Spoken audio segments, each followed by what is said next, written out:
ಒಂದ್ ಕೆಲಸ ಮಾಡಕ್ ಹೇಳಿ ಸರ್, ಅಶೋಕ್ ಅವರಿಗೆ ವಿಜೇಂದ್ರ ಅವರಿಗೆ ಒಂದ್ ಪಟ್ಟಿ ಕೊಡಕ್ ಹೇಳಿ ಯಾರು ಮಾಡ್ಬೇಕು ಅಂತ. ಅವ್ರಿಗೆ ಕೇಳಿ ಮಾಡ್ಬೇಕಾ ನಾವು?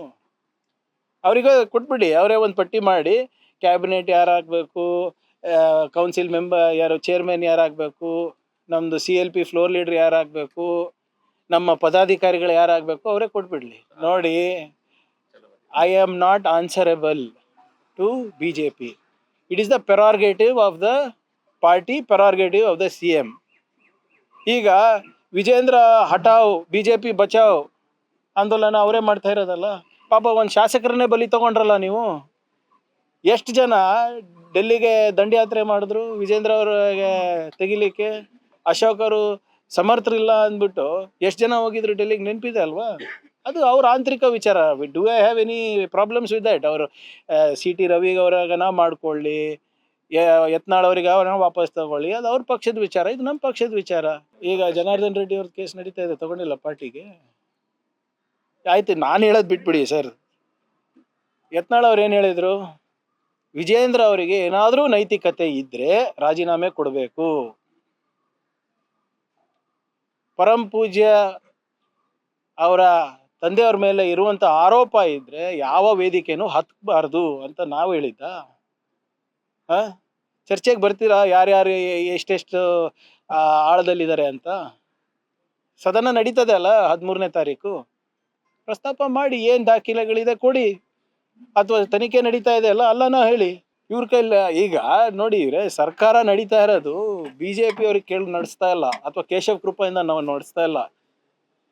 ಈಗ ನಿಮ್ಗೆಲ್ಲರಿಗೂ ಗೊತ್ತಿದೆ, ಅಶೋಕ್ ಅವರೇ ಹೇಳಿದಲ್ವಾ, ಒಬ್ಬ ಯಾವನ RSS ನಲ್ಲಿ ಕುತ್ಕೊಂತಾನಂತಲ್ಲ, ಚೀಟಿ ಬರ್ಕೊಡ್ತಾ ಇರ್ತಾನೆ, ಏನ್ ಹೇಳಿತಾರೆ ಏನ್ ಹೇಳಿಲ್ಲ, ಮತ್ತು ಅವ್ರು ಹೇಳಿದ್ದನ್ನ ಸರಿಯಾಗಿ ಅಲ್ಲಿ ಸದನದಲ್ಲಿ ಹೇಳಿದಾರ ಇಲ್ಲ, ರಿಪೀಟ್ ಮಾಡಿದಾರ ಇಲ್ಲ, ಒಂದು ಮಾರ್ಕ್ ಶೀಟ್ ಇದೆ ಅಂತಲ್ಲ, ಅವ್ರು ತಾನೇ ಹೇಳಿದ್ದು.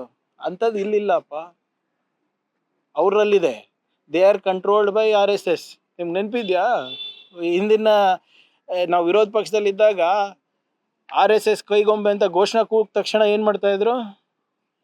ಸದನವನ್ನ ಮುಗಿಸ್ತಾ ಇದ್ರು. ಯಾಕೆ? ಅಲ್ಲಿ ಕೆಟ್ಟ ಮೆಸೇಜ್ ಹೋಗ್ಬಾರ್ದು ಅವರ ಪೊಲಿಟಿಕಲ್ ಮಾಸ್ಟರ್ಸಿಗೆ ಅಂತ. ಈಗಲೂ ಕೂಡ RSS ಅಂದರೆ ಯಾರ ಮೈ ಮೇಲೆ ಬೀಳ್ತಾರೆ? BJP ಅವ್ರು ಬೀಳ್ತಾರೆ. ಯಾರ ಆಳ್ ಮಕ್ಕಳು ಅವ್ರಿಗೆ ಗೊತ್ತಿದೆ. ನಿಮ್ಗೆ ಗೊತ್ತಿರೋ ಹಾಗೆ ಜಂತರ್ ಮಂತರ್ನಲ್ಲಿ ಸಾವಿರಾರು ಮಕ್ಕಳ ಮೇಲೆ ಲಾಠಿ ಚಾರ್ಜ್ ಆಗಿದ್ದು, ಪೆಲೆಟ್ ಗನ್ಸ್ ಅನ್ನು ಉಪಯೋಗ ಮಾಡಿದ್ದು ನಿಜ.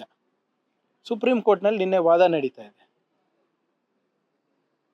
ಹೇಗಿದಾಯಿತು, ಯಾಕಿದಾಯಿತು, ಸ್ಟ್ಯಾಂಡರ್ಡ್ ಆಪರೇಟಿಂಗ್ ಪ್ರೊಸೀಜರ್ಸ್ನಲ್ಲಿ ಇದು ಬರುತ್ತಾ ಅಂತ ಕೇಳಿದಾಗ ಸರ್ಕಾರಿ ವಕೀಲರು ಬರೋದಿಲ್ಲ ಅಂತ ಕೇಳಿದ್ರು.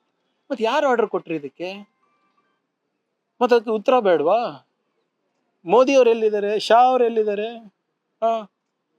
ಇನ್ಸ್ಟಾಗ್ರಾಮ್ ರೀಲಿಗೆ ಬರಲಿಕ್ಕೆ ಅವರಿಗೆ ಪುರ್ಸೋತಿದೆ, ಪಾರ್ಲಿಮೆಂಟಿಗೆ ಬಂದು ಅವರಿಗೆ ಮಾತಾಡಿಗೆ ಪುರ್ಸೋತಿಲ್ವಾ? ಈಗ ಡೆಲ್ಲಿ ಪೊಲೀಸು ಯಾರು ಅಂಡರ್ ಬರ್ತಾರೆ? ಅಮಿತ್ ಶಾ ಅವರ ಅಂಡರ್ ಬರ್ತಾರೆ, ಕೇಂದ್ರ ಸರ್ಕಾರದ ಕೆಳಗೆ ಬರ್ತಾರೆ. ಪಾರ್ಲಿಮೆಂಟ್ ಗೇಟ್ ಅನ್ನ ಲಾಕ್ ಮಾಡುವ ಪರಿಸ್ಥಿತಿ ಬಂತು, ಲಕ್ಷಾಂತರ ಜನ ಯುವಕರ ಮೇಲೆ ಹಲ್ಲೆ ಮಾಡುವ ಪರಿಸ್ಥಿತಿ ಬಂತು, ಪೆಲೆಟ್ ಗನ್ ಅನ್ನ ಯೂಸ್ ಮಾಡಿದ್ರಿ, ಬಿಹಾರ್ನಲ್ಲಿ AK-47 ಮಕ್ಳಿಗೆ ತೋರಿಸಿದ್ರಿ. ಯಾಕಾಯ್ತು, ಏನಾಯ್ತು ಅಂತ ಕೇಳಬಾರ್ದ ನಾವು? Isn't it a fact that the students were beaten? ಕೇಳ್ಬೋದು. ಈಗ ಅವ್ರ ಮನೆ ಮುಂದೆ ಅಂಟಿಸಿದ್ರೆ ಅದು ನಾನು ಖಂಡಿಸ್ತೀನಿ. ಕಚೇರಿ, ಈಗ BJP ಕಚೇರಿನಲ್ಲಿ ಅವ್ರು ಬಂದು ಅಂಟಿಸಲ್ವೇನ್ರಿ ನಮ್ಮ ಮುಂದೆ? ಈಗ ಮೊನ್ನೆ ತಾನೇ ನಮ್ಮ ಕಚೇರಿ ಮುಂದೆ ಪ್ರೊಟೆಸ್ಟ್ ಮಾಡಬೇಕಾಗಿತ್ತಲ್ಲ, ಬಂದಿದ್ರಲ್ಲ 2 ಬಸ್ ತಗೊಂಡು BJP ಅವರು. ಅವಾಗ ನೀವು ಕರೆಕ್ಟ್ ಆಗಿದ್ದಿ, ನಾವು ಸರಿ ಇಲ್ಲ ಅಂತ ಹೇಳಿದ್ರೆ ಓಕೆ, ನೀವೇ ಪ್ರಾರಂಭ ಮಾಡಿಬಿಟ್ಟು ಉತ್ತರ ನಮಗೆ ಕೇಳ್ತಿರಲ್ಲ. ಆಯ್ತು, ಪೋಸ್ಟರ್ ಅಂಟಿಸಿದ್ ತಪ್ಪು, done, I will take it. ಅವ್ರು ಮಾಡಿದ್ ಕರೆಕ್ಟಾ? ಯಾವುದು? ಮಕ್ಕಳ ಮೇಲೆ ಪ್ರಹಾರ ಮಾಡಿದ್ ಕರೆಕ್ಟಾ? ಲಾಠಿ ಚಾರ್ಜ್ ಮಾಡಿದ್ ಕರೆಕ್ಟಾ? ಪೆಲೆಟ್ ಗನ್ ಹಾಕಿದ್ ಕರೆಕ್ಟಾ? ನಾವು ಪ್ರಶ್ನೆ ಮಾಡಿದ್ ಕರೆಕ್ಟ್ ಅಲ್ವಾ ಅಂತೀರಾ? ಮೋದಿ ಅವರು ಪಾರ್ಲಿಮೆಂಟಿಗೆ ಬಂದು ಉತ್ತರ ಕೊಡೋದು ಕರೆಕ್ಟ್ ಅಲ್ಲ ಅಂತೀರಾ? ಅಮಿತ್ ಶಾ ಅವರಿಗೆ ಪ್ರಶ್ನೆ ಕೇಳೋದು ತಪ್ಪು ಅಂತೀರಾ? ಎಲ್ಲಿದ್ದಾರಪ್ಪ? ಮಿಕ್ಕಿದ ಟೈಮ್ನಲ್ಲೆಲ್ಲ ರಾಜಾರೋಷವಾಗಿ ಮಾತಾಡ್ತಾರೆ. ಯಾವುದು ನಿಮ್ಮ ಎಲೆಕ್ಷನ್ ಇದ್ರೆ ಎಲ್ಲ ಇಶ್ಯೂಗಳ ಬಗ್ಗೆ ಮಾತಾಡ್ತಾರೆ. ಆದರೆ ಮಕ್ಕಳ ಭವಿಷ್ಯ ಬಂದಾಗ ಯಾಕೆ ಇವರು ತುಟಿಗಳನ್ನು ಹೊಲ್ಕೊಂಡಿದ್ದಾರೆ? ಇವರು